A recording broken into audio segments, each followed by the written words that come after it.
മറ്റു വാർത്തകളിലേക്ക് പോവുകയാണ്. തിരുവനന്തപുരം മലയൻകീഴ് മുക്കുന്നിമലയിൽ തന്ത്രപ്രധാന മേഖലയിൽ വൻ തീപിടുത്തം.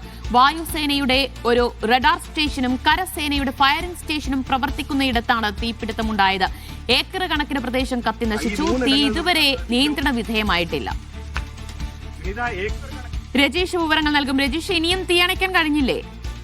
ദിവ്യ, തീ അണയ്ക്കാൻ അല്പസമയം മുമ്പ് അണയ്ക്കാൻ കഴിഞ്ഞു. പൂർണ്ണമായും അണയ്ക്കാൻ കഴിഞ്ഞത് മഴ പെയ്തതോടുകൂടിയാണ് പൂർണ്ണമായും അഴയ്ക്കാൻ കഴിഞ്ഞെന്നാണ് നമുക്ക് പറയേണ്ടത്. എന്തായാലും രാവിലെ 11 മണിയോടുകൂടിയാണ് ഈ തീ പിടിച്ചത്. അതിനുശേഷം ഏകദേശം 4 മണിക്കടുത്ത് സമയമെടുത്തു ഈ തീ പൂർണ്ണമായും അണയ്ക്കാൻ വേണ്ടി. ഏക്കർ കണക്കിന് ഭൂമിയിലേക്കാണ് ആ തീ പറന്നു പിടിച്ചത്. വലിയ മരങ്ങളും റബ്ബറുകളൊക്കെയാണ് ഈ പ്രദേശം ഉണ്ടായിരുന്നത്.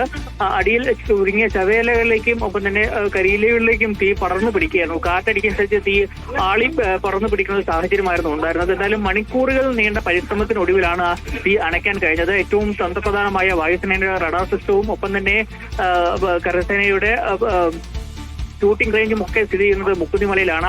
അതിന് തൊട്ടടുത്ത് വരെ തീ എത്തിയിരുന്നു. എന്നാൽ പൂർണ്ണമായും അത് അടയ്ക്കാൻ കഴിഞ്ഞു. ഇപ്പോൾ കഴിഞ്ഞു എന്നത് ഏറ്റവും പ്രധാനപ്പെട്ട വലിയ രീതിയിൽ സ്ഥലം പൂർണ്ണമായും കത്തി നശിച്ചുപോയോ?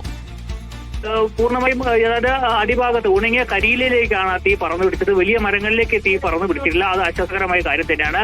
കരിയിലകളിലേക്കാണ് കൂടുതൽ തീ വലിയ രീതിയിൽ വ്യാപിക്കുകയായിരുന്നു. പ്രദേശത്ത് നാശനഷ്ടങ്ങളൊന്നും തന്നെ റിപ്പോർട്ട് ചെയ്തിട്ടില്ല. എന്തായാലും വലിയ രീതിയിലുള്ള മഴ പെയ്തതോടുകൂടി ഇപ്പോൾ തീ പൂർണ്ണമായും അണയ്ക്കാൻ കഴിഞ്ഞു. അത് നിയന്ത്രണ വിധേയമായി എന്നുകൂടി നമുക്ക് പറയാം.